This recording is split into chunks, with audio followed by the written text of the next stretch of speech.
नमस्कार मंडळी, आज आपण बनवूया घेवड्याची भाजी। चला तर मग रेसिपीला सुरुवात करू। घेवडा बारीक कापून आणि कुकरमध्ये एक शिट्टी घेवड्याची काढून घेतलेली आहे। चला तर मग आता आपण रेसिपीला सुरुवात करू। तेल कडकडल्यावर त्यात जिरे, मोहरी, अद्रक लसूणची पेस्ट, बारीक चिरलेला एक कांदा चांगला लाल परतून घ्यायचा आहे।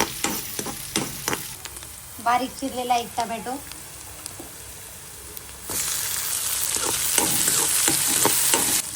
कांदा टोमॅटो चांगला परतून झाला आहे। आता यात हिंग,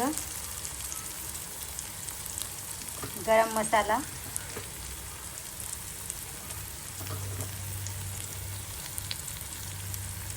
चवीपुरता मीठ, हळद,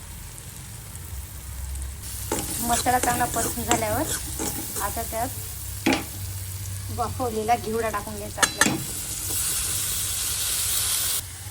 कोथिंबीर, पान। आता 5 मिनिट याच्यावरती झाकण ठेवून द्यायचं। 5 मिनिट झाले, तयार आहे आपली घेवड्याची भाजी। अशाच भन्नाट रेसिपींसाठी माझ्या चॅनल लाईक सबस्क्राईब करा। धन्यवाद।